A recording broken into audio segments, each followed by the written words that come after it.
சித்தம்,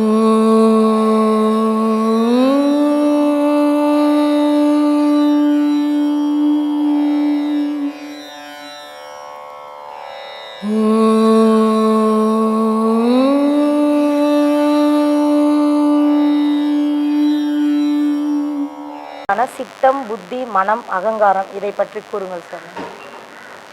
இது எப்படின்னா எவ்வாறு செயல்படுகிறதுன்னு தெரியணும். இப்போ நீ ஒரு பெரிய ரவுடி, ஆனால் ஒண்டியால் எதையும் செய்ய முடியாது. நீ என்ன பண்ணுற, என்ன கூட வச்சுக்கணும், இன்னும் 2 பேரையும் சேர்த்துக்கின்னு எனக்கு ஒரு வேலை வைக்கிற, அவருக்கு ஒரு வேலை வைக்கிற, அவருக்கு ஒரு வேலை, 3 பேர் 3 வேலை செய்யணும்னு வரும். 3 பேரும் போய் எதோ கொள்ளை அடிக்கிறோம், திருவிடுறோம், எதோ பண்ணி எடுத்துன்னு வந்து உங்கள்கிட்ட கொடுத்த உடனே நீ என்ன பண்ணுற, நீ உனக்கு தேவையான எடுத்து எனக்கு கொடுக்குற. அப்போது இந்த ஒரு திருடம் போகிறான், சித்தன் சொல்லுது ஒரு திருடம் போகிறான் அப்படின்னு, புத்தி சொல்லுது வானாப்பா நல்ல மனுஷன் அவர் அப்படின்ட்டு, அகங்காரம் சொல்லுது நீ செய்கிறியா பிடுங்குறியா நான் போய் பிடின்னு வரேன் அப்படின்ட்டு.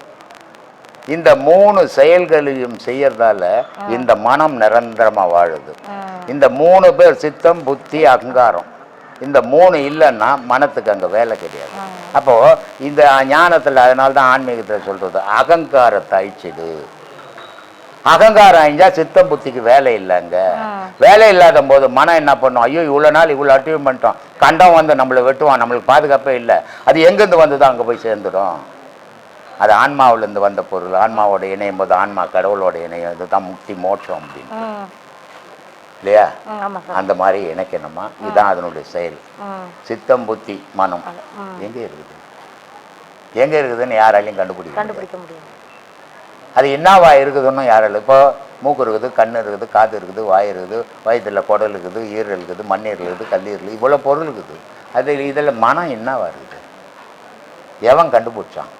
ஆனால் உலகம் உள்ள மனம் மனம் மனம் மனம் மனம் பேசுகிறான், எவன் கண்டுபிடிச்சான்? மனசு கஷ்டமாக இருக்குது, எல்லாத்துலேயும் சந்தோஷமாகறேன் கஷ்டமாகறேன் ஏதோ ஒன்று சொல்லி, ஆனால் மனசை பற்றி பேசுவான். அது என்னவா இருக்குது உடலுக்குள்ள? ஒன்றுமாவும் இல்லை. மனம்ன்றது ஒன்று கிடையாது, ஆனால் இருக்குது, ஏக்குது, இயங்குது. அப்போ அந்த மனம் என்னவா இருக்குது அப்படின்னா உயிராக இருக்குது. இது ஏன் எல்லாத்துக்கும் உயிர் ஜீவராசின்றோம், நமக்கு மட்டும் மனுஷன்னு சொல்கிறோன்னா, உயிரோட எண்ணங்கள் கலக்கும் போது அந்த உயிர் என் மனமாக மாறுது. இது எப்படின்னா, ஒரு ரவை வாங்கிட்டு வந்து வச்சுங்கிற, அதுக்கு பேர் என்ன? அதுக்கு பேர் என்ன? ரவை தானே சாமி. ஒரு கடாயில் கொட்டி போட்டு அது கூட கொஞ்சம் சர்க்கரையை போட்டு கொஞ்சம் தண்ணியை போட்டு கேசரி பவுடர் போட்டுனா அது பேர் என்ன? கேசரி. அது ரவை தான், ஆனால் பேர் மாறி போச்சு. வெங்காயம் பச்சை மிளகாய் போட்டோன்னா உப்புமாவா மாறி போடும். அப்போது அது எதெல்லாம் அது கூட சேருதோ அதுக்கேற்ற மாதிரி அது வடிவெடுக்குது, அந்த வடிவத்துக்கு ஏற்ற மாதிரி அது செயல்புரியுது இல்லையா? அப்போது இனிப்பான வடிவு கேசரியாக மாற்றுனா எல்லாருக்கும் இனிப்பான செயலை செய்யுது, காரமான உப்புமாவை மாதிரி ஆச்சுன்னா எல்லாரும் வெறுக்க ஆரம்பிக்குது. ஒரே பொருள் அதனுடைய நிலைக்கு ஏற்ற மாதிரி செயல்பாடு ஆகுது. அதனால தான் சொன்னான் மறைஞ்சிருந்தே விளையாடும் மனசாட்சியே இல்லையா? அப்போ அந்த மனசுன்றது எங்கே இருக்குதுன்னா உள்ளங்கால் கட்டை விரல்லேருந்து உச்சி வரைக்கும் இருக்குது. அந்த மனம்ன்றது உச்சி வரைக்கும் இருக்கிறதால தான் உணர்வுகள் இருக்குது. மனம் எங்கெல்லாம் இல்லையா அங்கெல்லாம் பாரிச வாழ்வுன்னு ஊந்து போயிடும். இப்படி இருந்து ஏற்குதுமா எவ்வளோ விஷயங்கள் பற்றியான மனசு பெரிய தொல்லமா அது. மோன நிலை என்றால் என்ன சுவாமி, அது எப்படி இருக்கும், அதனுடைய பயன்கள் என்ன? யாருக்குமே ஒத்துக்காத விஷயத்தெல்லாம் செய்யுது மோன நிலை. மோன நிலை ஆமாம், எல்லாருக்கும் ஒத்துக்கிறது செய்யறதுல அறிவு நிலை, இவ்வளோதான் வித்தியாசம். 2 நிலை தானே, ஒன்று மூட நிலையாக இருக்கணும், இல்லை அறிவு நிலையாக இருக்கணும். யார் பார்த்தாலும் வெறுக்கிறது மூட நிலை, யார் பார்த்தாலும் விரும்புறது அறிவு நிலை, இவ்வளோதான் மோன நிலைன்றது. அதுதான். ஆமாம். உங்களுக்கு தெய்வங்களுக்கு மூல மந்திரங்கள் எங்க யாரால சொல்லப்பட்டது? ஒரு மந்திரமும் கிடையாதும்மா, மௌனமே மந்திரம். நிறைய கோயில்ல வந்து மந்திரங்கள் சொல்ல, அது சொன்னாதான் ஜனம் போவோம், இல்லைன்னா ஒன்றும் போக மாட்டான். ஒரு கோயிலை கட்டிவிட்டு அங்கே சிலையே இல்லைன்னா அவனை போவானா? சிலை வச்சா தானே போவான். ஆனால் சிலை பேசுதா?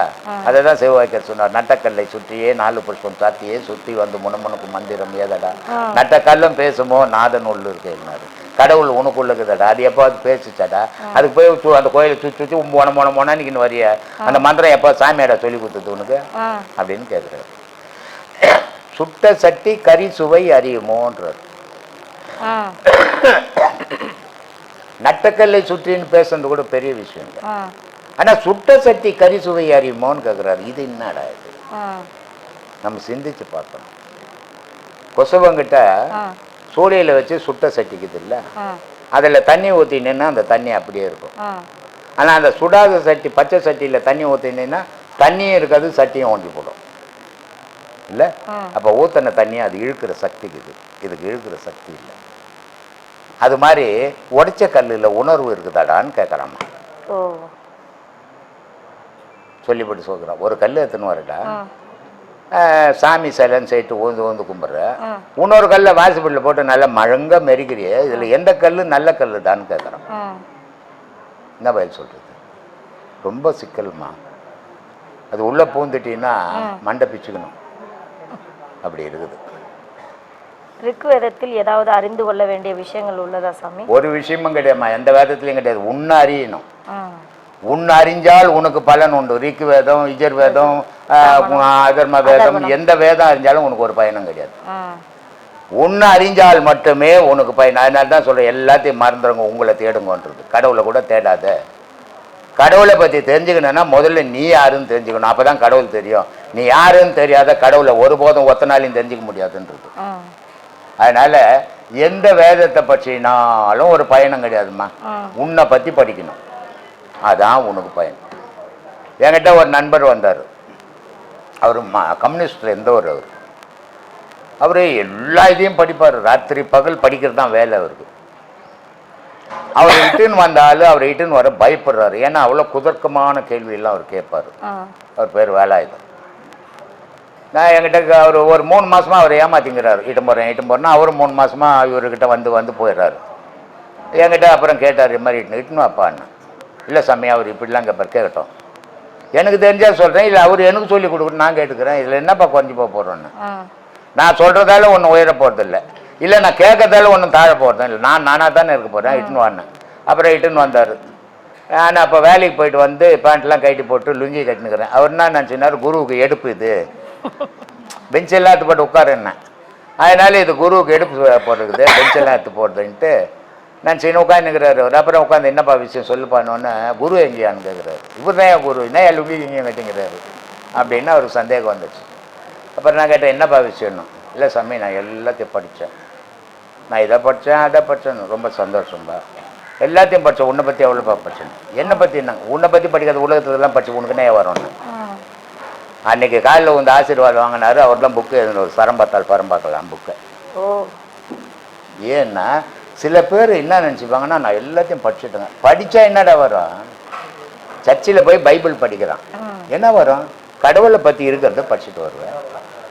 இந்து கோயிலில் போய் சஷ்டியை படிக்கிற, என்ன வரும் உனக்கு? அதில் இருக்கிற எழுத்தை படிக்கிற.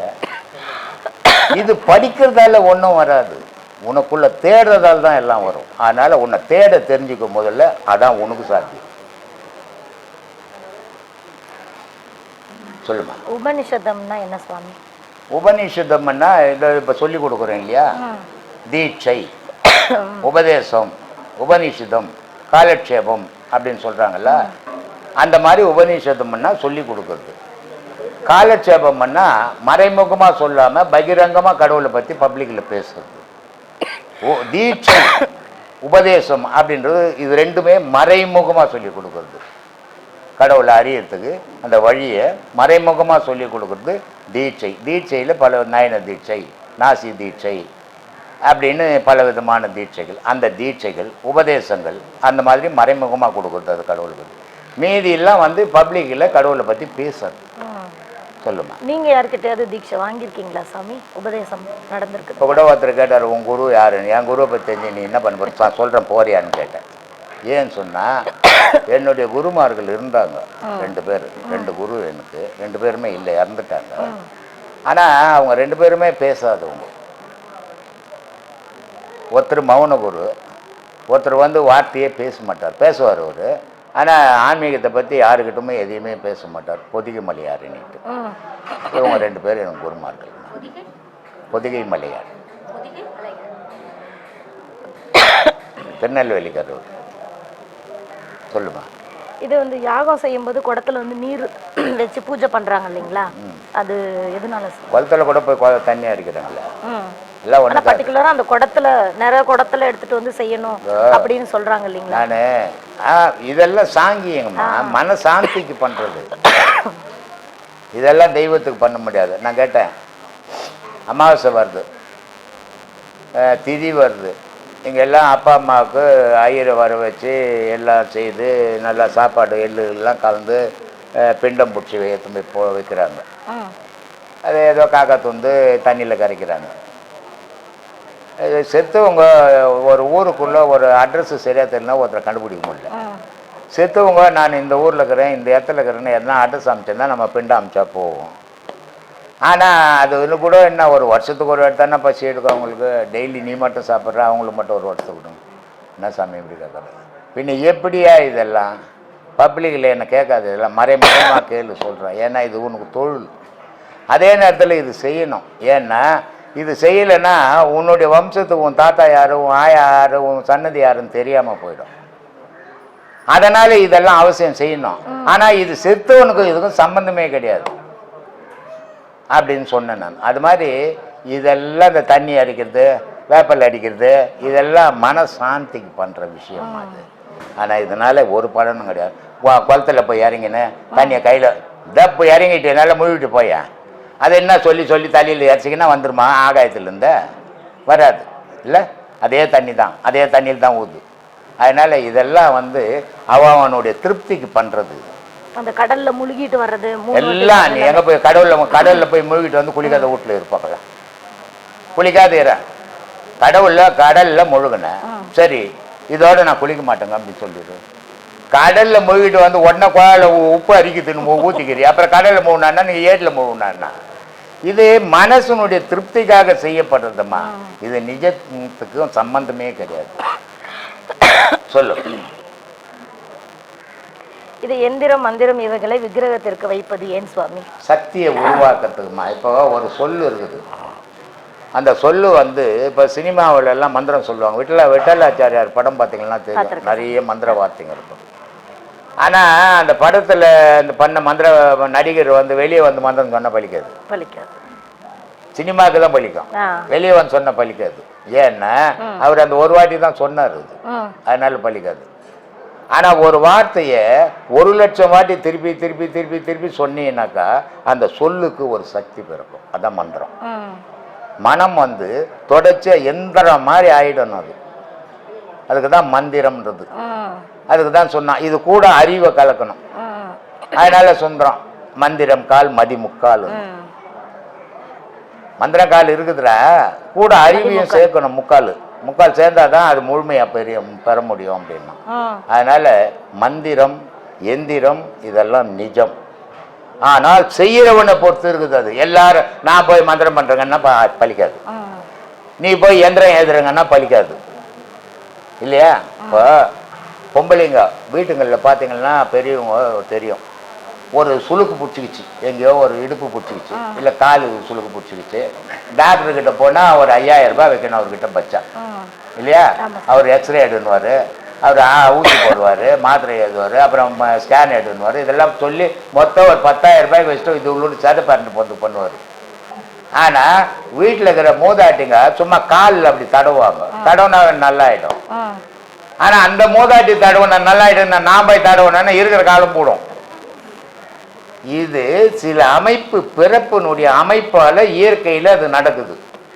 ஆனால் அது எல்லாராலையும் செய்திட முடியாது. அந்த மாதிரி செய்தாங்கல்ல, நான் செய்கிறேன்னு செய்ய முடியாது இல்லையா? அந்த மாதிரி இந்த மந்திரங்கள் வந்து சில பேருக்கு தான் பொருந்தும், சில பேருக்கு பொருந்தாது. இல்லைன்னா எல்லாரும் மந்திரவாதி ஆகிருக்கலாம், ஆக முடியாது. ஏன்னா மனம் நிற்காது. மந்திரம் கற்றுக்கிற வரைக்கும் பெரும் ஆபத்து. உண்மையாக மந்திரம் கற்றுக்கணும், அவன் அந்த மந்திரம் கற்றுக்கிறதுக்குள்ள கூட இறந்து போயிடுவான். நைட்டில் 12 மணிக்கு தண்ணியிலெல்லாம் இறங்கி மந்திரம் பண்ணணும் ஒண்டியா, அவன் பயத்திலேயே கூட தண்ணியிலேயே செத்து போயிடுவான். சும்மானா புக்கை படிச்சுட்டு மந்திரம் சொல்றதுல உண்மையான மந்திரவாதியை நான் சொல்லிங்கிறேன். அது மாதிரி மந்திரம் அவன் முழுமையாக கற்று முடியறதுக்குள்ள அவன் மரணம் கூட அடையலாம். ஆனால் அதையும் தாண்டி வந்தான்னா அவன் சொன்னா நடக்கும். ஏன்னா அவன் அந்த சக்தியை உருவாக்கிக்கின்னு சொல்றான். ஆனா ஒண்ணுமே இல்லை, அது புக்கை படிச்சு போட்டு சொல்லிக்கிட்டு இருந்தா செல்லுபடி ஆகாது. அப்படி இருக்குதும்மா. இப்ப தெய்வ உருவங்கள் எதன் அடிப்படையில் உருவாக்கப்படுகிறது சொல்லுங்க. தெய்வ உருவகங்கள் அந்த சிலை வந்து எதை வச்சு உருவாக்குறாங்க? நீ வழிபடுறதுக்காக உருவாக்கப்படுது, உன்னை வச்சுதான் வழிபடுது. தெய்வத்தினுடைய உருவங்களை பார்த்தீங்கன்னா யார் மாதிரி இருக்குது? நம்மள மாதிரி தானே இருக்குது. நம்மளை வச்சுதான் அதை உருவாக்குந்த. அதானே சொன்னா, தலை தாண்டா கோபுரம், வாய் தாண்டா வாசப்படி, உடம்பு தாண்டா இது நீட்ட. ஊனுடல் ஒரு பெருங்கோயில், உள்ளம் ஒரு ஆலயம், கல்ல புனல் நீக்கி கருத்தோடு இருப்போருக்கு தெல்ல தெளிவான பரஞ்சோதிடான். வாயே வாசப்படி, தலையே கோபுரம்டான்னா. அப்போ அங்க வச்சுக்கிற தெய்வ சிலையே நம்மளை வச்சுதான் வச்சுக்குது. இதுல ஒரு இடத்துல போனீங்கன்னா உன்ன மாதிரி அமைதியா வச்சிருக்கோம், ஒரு இடத்துல போனா என்னமா தலைகள்லாம் விசிறி போட்டு கத்திங்காம வச்சுருக்கோம். இது என்னம்மா தெய்வத்தில் இப்படியெல்லாம் இருக்குமானா, தெய்வத்துக்கு இதெல்லாம் தேவையில்லை. ஒரு கண்ணு பார்த்துதான் உலகம் வாங்கி போடும். ஆனால் நம்மளை வச்சுக்குதாங்க. உன் குணத்துக்கு ஏற்ற மாதிரி உன் சிலையை வச்சுக்குது அமைதியா. என் குணத்துக்கு ஏற்ற மாதிரி விகாரமாக கத்தியும் கப்படாம குத்தி வச்சுக்குது. மனுஷனில் இத்தனை வகை இருக்கிறோன்ற அந்த காட்டத்துக்காக உருவ சிலைகள் அமைச்சிருக்குது. ஆகமியம், பிராரத்தம், சச்சிதம் இதை பற்றி கூறுவோம். எல்லாம் அமைதிக்காக செய்யப்படுறதுமா. ஒரு இடத்துல உட்கார்ந்து செய்யறது தான் இது மூணுமே. இல்லைன்னா அதை மூணும் நீ அமைதியாக செய்ய முடியாது. இந்த நிலையெல்லாம் நீ அமைச்சுக்கணும், உட்காரணும். அதுதான் இதெல்லாம். இது பக்திக்கு. யோகத்துக்கு இது எதுவும் தேவையில்லை. எல்லாத்தையும் உன் உடலையே மாறான்றேன் நான், உயிரை நினைன்றேன்னா இது இந்த பிராகரையெல்லாம் தேவையே கிடையாதுங்க. சில பேர் கால் மடிக்க முடியாது, அவன் எப்படி கடவுளை தேடுறது? இவன் பத்மாசனம் போடணும்னு போட முடியாது, எப்படி தேடுறது? நான் சொல்றது, நீ காலை மடி, காலை நீட்டிக்கோ, இல்லை தலையில கூட வச்சுக்கோ, உன் உயிர் மேல நினைவை வச்சுக்கோ அப்படின்ற நான். ஏன்னா எல்லாரும் அடையணும் என்னுடைய பாலிசி. அது நல்லாகிறவங்க மட்டும்தான் செய்ய முடியும், மற்றவெல்லாம் வேணவா? அந்த மாதிரியான நோக்கத்துல போனோம். இதெல்லாம் வந்து பிராமியர்ஸ் வேதத்துல எழுதப்பட்டது. ஆனா நிஜத்துல வேற. ஞானிகள் எங்கேயுமே இதெல்லாம் எழுதுனதில்லை. இந்த உலகத்துல நன்றி உள்ளது நாய் மட்டும்தான் சொல்றாங்க. ஆனா திட்டும்போது ஒரு மனுஷனை வந்து நாய் ஏன்னு திட்டுறாங்க, அது எதனால சாமி அப்படி? ஒவ்வொரு மிருகத்துக்கும் அதனுடைய குணாதிசயங்கள், அதனுடைய செயல்களை வச்சு ஒரு வரலாறு எழுதுவாங்க. அப்படி எழுதிக்கினே வரும்போது, இது அவங்களுக்கு சொல்லலை, நான் என்னுடைய கணிப்பை நான் சொல்கிறேன். நாய் நன்றி கெட்டதுன்னு எழுதுறதுக்கு பதில் நாய் நன்றி உள்ளதுன்னு மறந்து எழுதிட்டாங்கன்னு நினைக்கிறேன். ஏன்னா எல்லாரும் நாய் நன்றி உள்ளதுன்னு சொல்லுவாங்க, ஆனால் என்னை பொறுத்த வரைக்கும் நாய் நன்றி கெட்டதுன்னு நான் சொல்லுவேன். ஆனால் நன்றி கெட்டதுன்னு சொல்லிட்டு என்னுடைய ஆசிரமத்தில் 10 நாய்க்கு கேக்கு வாங்கி வந்து போட்டுன்னுக்கிறேன், 3 கிலோ 2 கிலோ. ஏன் போடுறேன்னா, அது நன்றி உள்ளதுன்னு நான் போடலை, அது ஒரு உயிர் என்னை நோக்கி நிற்கிது, அதுக்காக பசிக்கு போட்டுன்னுக்கிறேன். அது நன்றி உள்ளதுன்னு போடல. ஏன் அது நன்றி இல்லாததுன்னு நான் சொல்கிறேன்.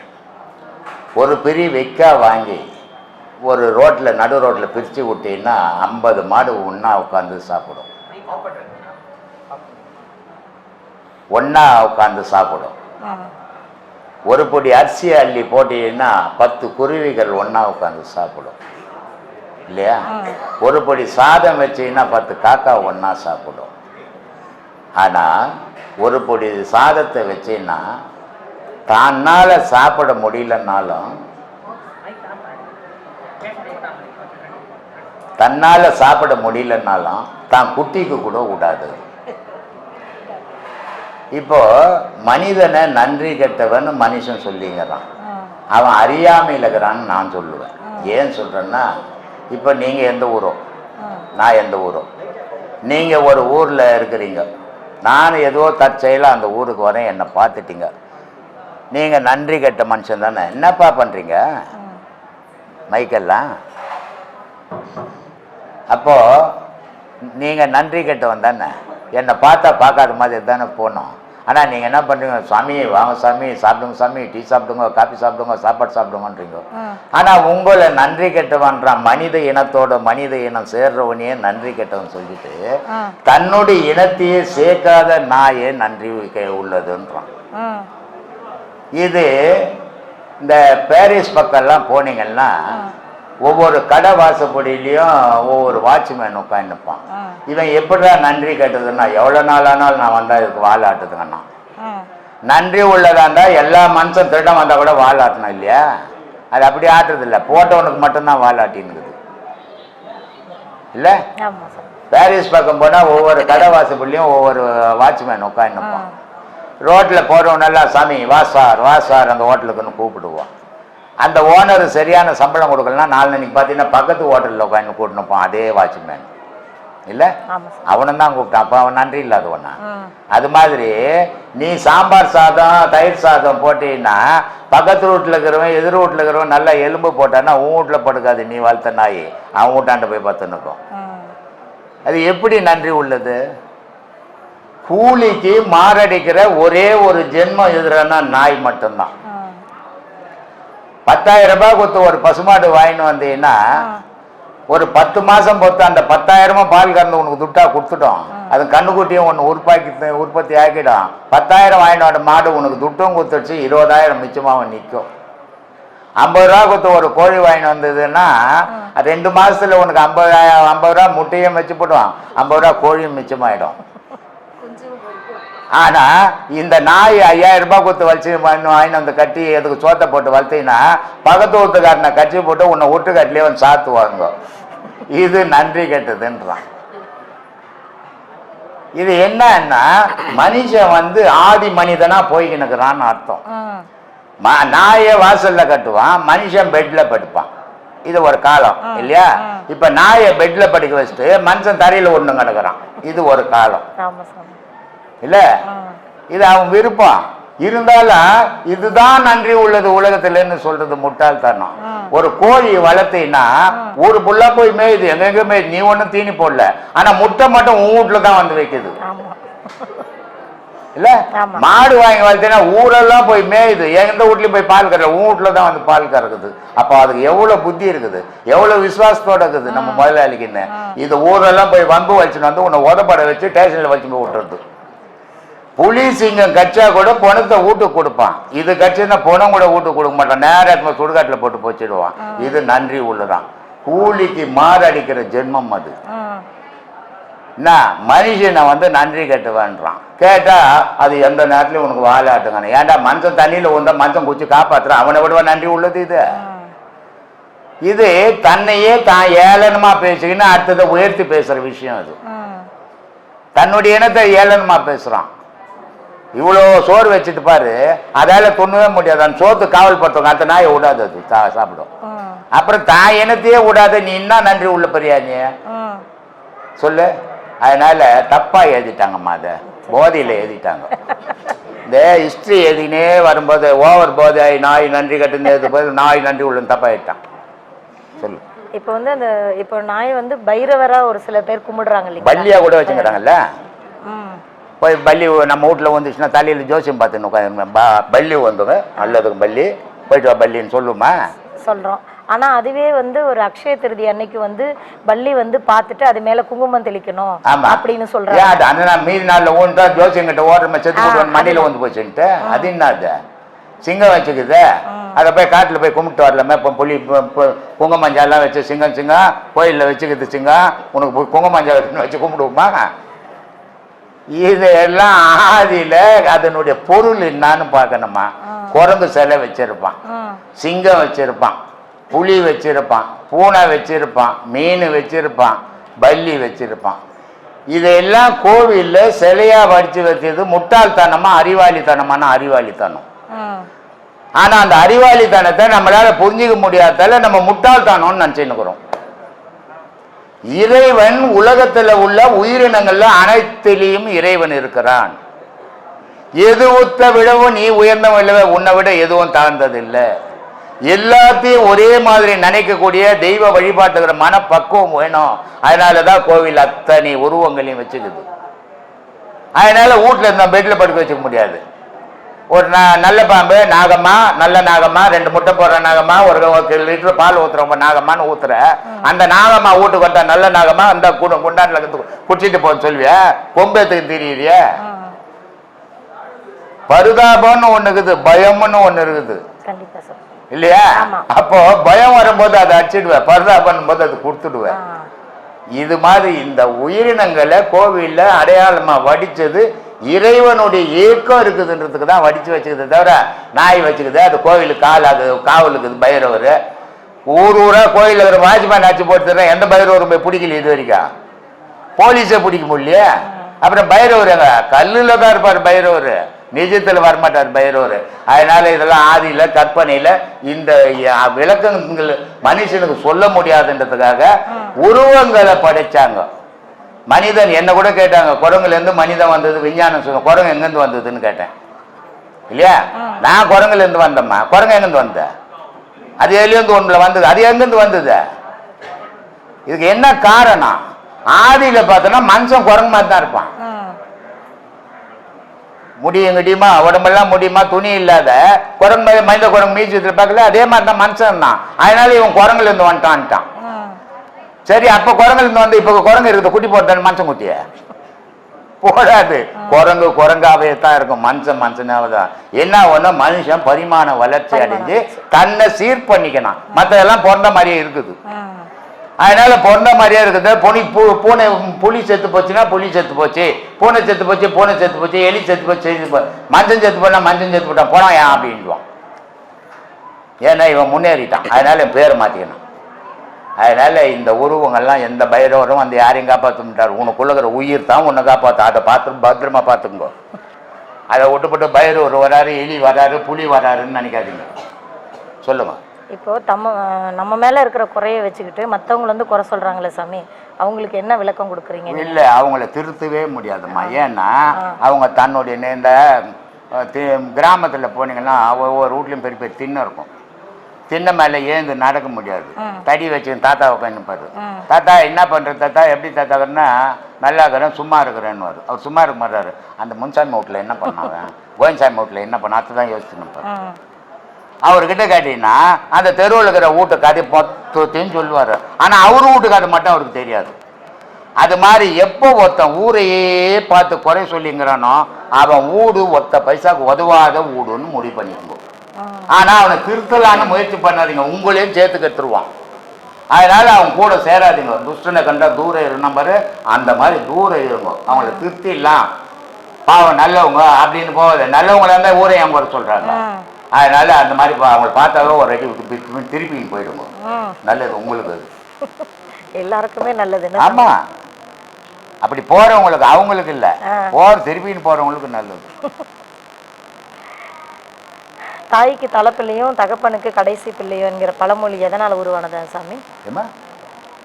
இது தாய்க்கு வந்து தலைப்பில்லை, அந்த இறந்ததுக்கு அப்புறம் சொல்றாங்க இல்லைங்களா, இவங்க தான் கொல்லி போடணும்னு சொல்றாங்க. போட்டு சொன்னாங்க. அது என்ன தாய்க்கு தலை ஒரு புள்ள என்ன பண்ணுவீங்க தெரியலீங்களா, நீங்க தான் சொல்லணும். ஏமா என்னமா ஏதோ காலத்துல அவன் கற்பனை கட்டினதுலாம் எழுதி வச்சா எல்லா காலத்துக்கும் உபயோகமாமா. குழந்தைய இல்லாதுக்கிறேன் அவன் என்ன பண்ணுவான், பொண்ணு மட்டும் வச்சுக்கிறான், புள்ள இல்லாதவன் என்ன பண்ணுவான். இதுக்கு ஒரு காரணம் உண்டு. தாய்க்கு தலை புள்ள, தகப்பனுக்கு இளைய புள்ள அப்படின்றது என்ன காரணம்னா, அந்த முதல் விந்து இருக்குது. சில கிராமத்துங்கள் எல்லாம் செத்து போனால் அந்த தலசம் குழந்தைய புதைக்க மாட்டாங்க, எரிப்பாங்க. ஏன்னா அதை பொச்சிட்டா அந்த போடை எடுத்து அதில் இருக்கிற மூளையை எடுத்து மையாக்கிப்பாங்க மந்திரவாதிங்க. ஆனால் அது எல்லா குழந்தை மையும் வேலை செய்யாது, அந்த தலசம் உள்ள குழந்தை மைய தான் வேலை செய்யும். அதனால் அதை கொளுத்திடுவாங்களே தவிர புதைக்க மாட்டாங்க. அந்த முதல் விந்துல உருவாச்சிப்பார் ஒரு பொருள், அது தாய்க்கு உரிமையான பொருள். கடை விந்துல உருவாச்சிப்பாரு, அதுக்கப்புறம் அது உருவாகாது, அதனால அது தந்தைக்கு உரியதுன்னு வச்சாங்கம்மா. இவ்வளவு சிக்கலான ஏமாறலாம் சாமி. இது வரைக்கும் இது சொல்லாத பதில். ஆன்மா வந்து பிறப்பு எடுத்து கொடுக்குறேன்னு சொல்றாங்க ஐயா. அதாவது ஒரு பிறவி முடிஞ்சு அதோட பாவ புண்ணியங்களுக்கு ஏற்ப அடுத்த பிறப்பு எடுத்து கொடுக்குதுன்றாங்க. அப்போ அந்த பாவ புண்ணியத்துக்கு ஏற்றபடி அடுத்த பிறப்பு எடுத்து கொடுக்கல, இப்போ அந்த பிறவி எடுத்த பிறகு அந்த மனுஷன் மிருகத்தனமாக வாழ்கிறான். அப்போ அந்த ஆன்மாவுக்குன்னு ஒரு அறிவு இருக்கணும்ல. அதாவது என்னன்னா, இது எடுத்து கொடுத்தா அந்த இவன் வந்து மிருகத்தனமாக தான் இருப்பான்றதுக்கு அவனுக்கு மிருக பிறவியை எடுத்து கொடுத்துடலாம்ல, எதுக்கு அந்த மனித பிறவி எடுத்து கொடுக்கணும் அப்படின்ற இல்லை, அதுக்கு எதனா ஒரு செயின் இருக்கா, இந்த பிறப்புக்கு அப்புறம் இந்த பிறப்பு தான்ற மாரி எல்லாரும் மனுஷனா பிறப்பானு என்ன எழுதி வச்சுருவாங்களா? அதுதான் இல்லையே. அதுதான் கேட்குறேன். அவங்க தகுதிக்கு ஏற்ற மாதிரி அரிது அரிது மானிடராய் பிறத்தல் அரிது அப்படின்னு என்ன அர்த்தம்? டேய், உன்னால் எல்லா மாதிரியும் பிறந்துட முடியும்டா. மரமாக பிறப்ப, மண்ணாக பிறப்ப, கல்லாக பிறப்ப, மிருகமாக பிறப்ப, எல்லாரும் உன்னால் பிறக்க முடியும். உன்னாலேயே முடியாது எது? மானிட பிறப்பு உன்னால் கூட முடியாதுடா. அப்போ என்னால் முடியலன்னா யார் தான் பிறக்குது? கேள்வி வருது இல்லைங்க? வரல சாமி, நியாயமான கேள்வி தானே. அப்போ யார் தான்ப்பா பிறக்குதுன்னா, உன் மனம் சுத்தமானாதான் மானிட பிறப்பே கிடைக்கும். உன் மன பக்குவத்துக்கு ஏற்ற மாதிரி தான் பிறகு கிடைக்கும். நீ மிருகமாக வாழ்ந்து செத்து போனால் மனுஷனா பிறக்க மாட்டேன், திரும்ப மிருகத்துலேருந்து ஆரம்பிப்ப.